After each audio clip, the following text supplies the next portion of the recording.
Hey folks, welcome back. Welcome back. Man, it's a little rainy outside. It's got to raining. It's been raining for a while, so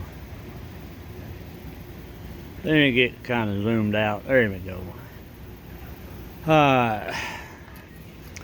This is gonna be like the update for the carburetor issues I had on this, or running bad issues. So got that crap figured out.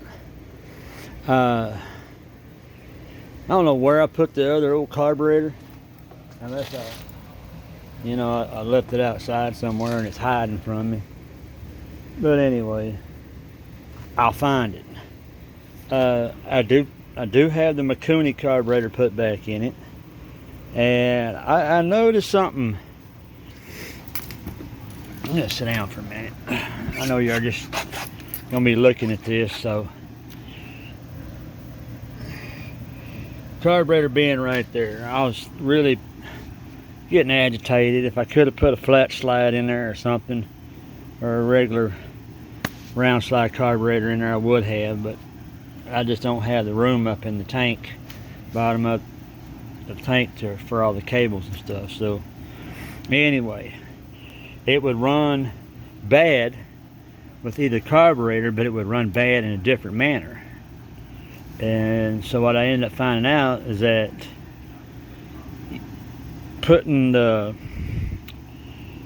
air filter on and air box, it would do fine to about half throttle, and half throttling up, it would just act running rich. That's with the original carburetor.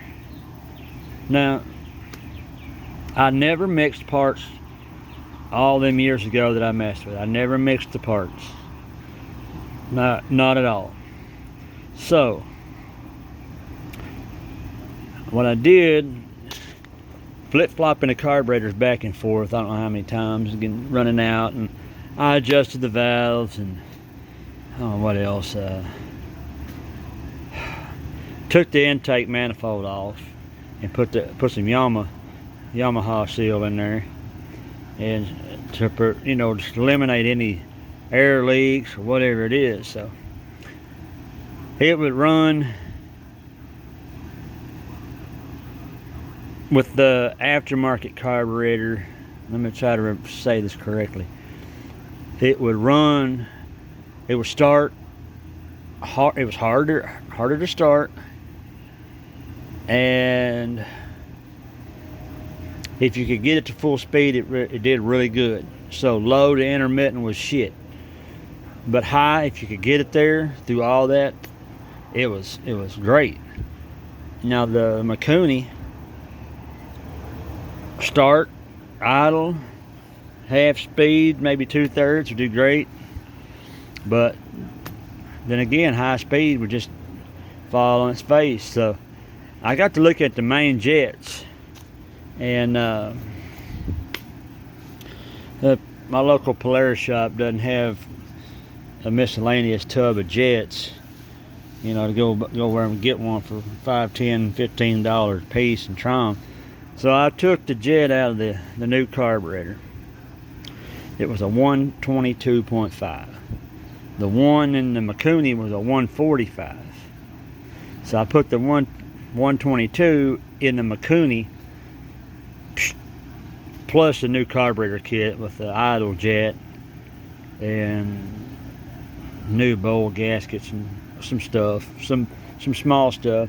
But anyway, that took care of starting the hard start, and it took care of the running like crap at high, half and up. So it gets there. I've been riding the dog crap out of it. I've been working on the plastics. I guess that if you watched the other video of this one before, this being a 2001 Trail Boss, the plastics look really bad.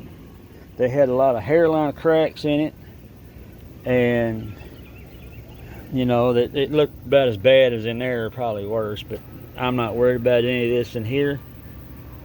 But I did everything, sanded all this down, scraped a lot of stuff off, where there was a big ugly decals and stuff like that, I had to scrape that off a razor blade and get that down to level, and because it had a different color, even though the plastic was, you know, the other, it was all standing down, you could still see an ugly patch. But the 2x4s are gone on both sides. Anywhere there's a dumbass warning label on there, it's not going back together with that. So I don't know, y'all might hear them sirens or something going on. I don't know what's happening. The seat's still an issue. I am working on this part slowly but surely to get the big Trail Boss 325 decal off that piece. Get around to ordering my new decals out of Canada. And it's about $80. I'm still not too sure what to do with the red. I may just pass on that for now. It looks fairly red in the camera, but it's pink to me. I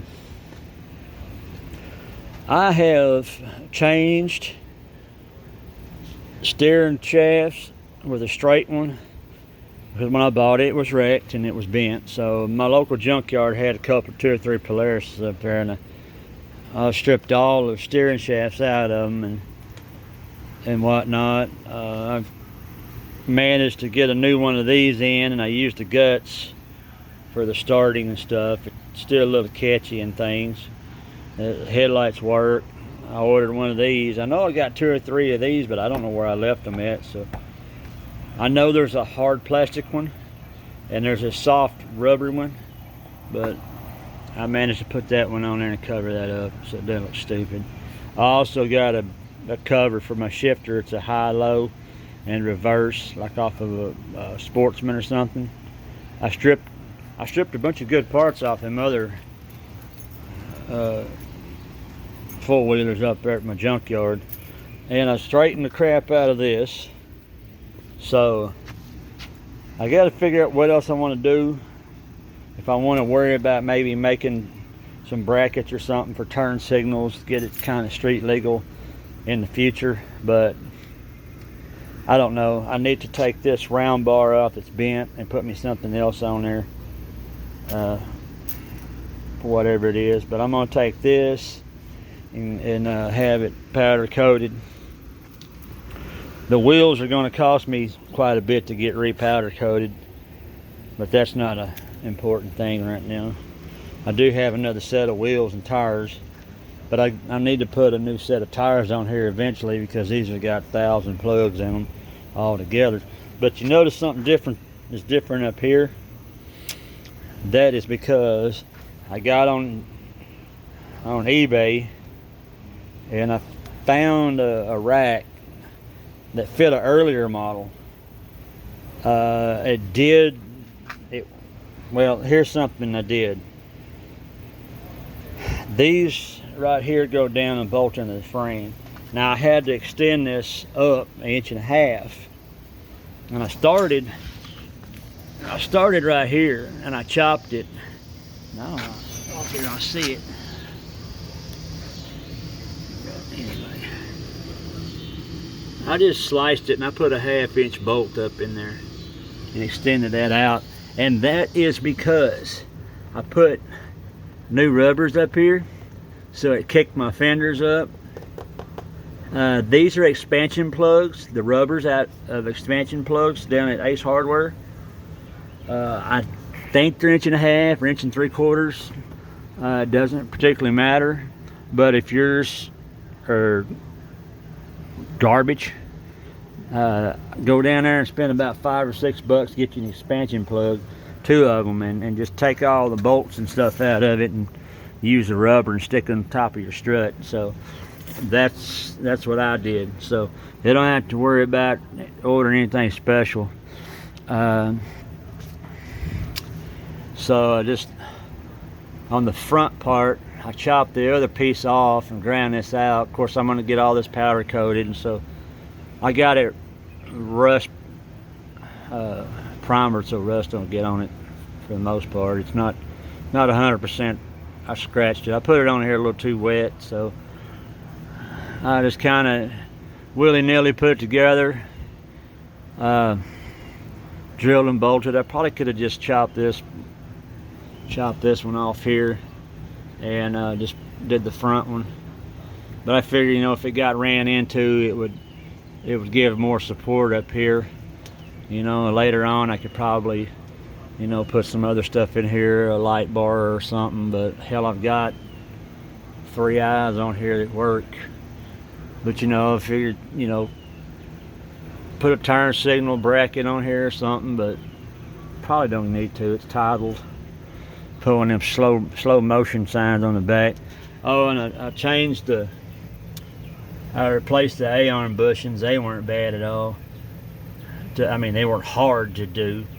I've seen some videos how to get them out, and basically if you can just take, let me get my finger on it, this one bolt out and you try to get the other one out. If your bushing just totally blowed out like these were, you know, you can grab the end of it with a pair of channel locks or vice grips and just, you know, zip the bolt out of the other end and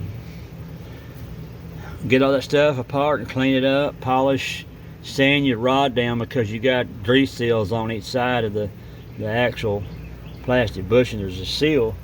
This is a brass spacer. This is the original one. I didn't want to use the new stuff. It's like nickel plated. But here's the bushing right there, and it's kind of like a hard plastic, Teflon or something, but it's got a little seal, grease seal in there to keep water and shit out of it. And there's your cert. So I got a polishing wheel on my, or a deburring or whatever the hell wheel in there, and I did a real good job cleaning the rust. And of course my horns are going to get changed. I don't tell them what's in there. They probably don't even work. They probably got water in them. But I've worked on my wheel alignment, pulling to one side. I want to get some of these that are new. I can find them blue, but I can't find them red. But somebody put, you know, there's some blue paint across here or something, but I don't know what the deal is. And I think what I'm going to end up doing, I get some aluminum diamond plate, and I think I want to diamond plate all this. Give me some cardboard, make me a template, and cut my diamond plate out. But oh yeah, these decals. I got these decals off eBay for like 2 for $10, dude. Shit, them things look sweet. It really look all sweet when I get it all said and done. I do have a new seat cover, but I gotta redo my pad. I gotta take care of the brake. The rear brake's not working, so I got new pads for all the way around, and I think another one of those cylinders, master cylinders down there, and a whole new rear cylinder in the back. Dude, them things look awesome. And if the racks were really all repowder coated, it would really look good. It's really look good when they get it all together for sure. And new tires, get down there and rip and tear. I put a ball hitch on it, 2-inch ball hitch. I can pull my 12-foot trailer with it. It's okay. But yes, I did sand down my trunk. I took the rubber latch out and sanded all that, scraped everything out as decent as I could, and repainted all my screws, cleaned all the rust off or whatever, and redid all that. So it's got a new air filter. Some other new stuff that I did is I replaced this. There's this dash right here, metal bracket, and the other one was all tore to shit. So I replaced it with another one. I had to hog the hole out for the choke because it was a little bit different. And I got a new steering shaft bushing to stick in it, and I haven't done that yet. I didn't have the new one by the time I got the straight shaft in it, and I didn't have a good bushing to put in it, so I had to use the rubber heater hoses or whatever I put in there last time. So It's gonna be a really nice forklift. I mean, not a forklift, but a 4-wheeler. By the time I'm done with it, got me one of these. It was not supposed to say anything. It was just supposed to be black. I wanted to protect my coconut. If I, had a crash, I didn't want to bust my coconut in there. So I don't know. That was like $15, and they sent me the wrong damn one. So I'm just going to use it for now. But guys, that's the latest update. It's kind of getting dark out here, wet and rainy. I got to clean up some stuff, and then I'm going to take this out and ride it down the street and keep some good gas running through it. So I got that super unleaded in there, and I'm going to make sure she'll still crank up. Oh yeah, and I got a new battery. Finally got a new battery. Wet, I don't know what the hell that is. Anyway, I ordered one, it was wrong. So I put the wrong battery in my riding lawnmower and put this one in here. So that's okay. That's alright. I'm gonna put the seat on there. Hell, a damn brand new seat from Polaris is $450 and it's black. I'm not going to put a black seat on this. It's going to have a red skin on it. I love the red skin. So anyway, guys, I appreciate you stopping in and checking this out. If you like the little update on this and the information that I shared about the jet, say taking a 145 out and putting a 122 main jet in it, solved basically all my problems. I didn't have to buy a new carburetor or nothing like that. I just worked with what I got and got a few new parts here and there and dealt with it. But anyway, guys, it's about time I'm gonna call it quits, and I'm gonna pick up my crap and go in. Be sure to hit that like button and subscribe if you're new. If you just found this video, I'm not sure what I'll title it as, but you probably found it because of the title I'm going to put up. So, all right, guys, 73s, and hope to see y'all next time.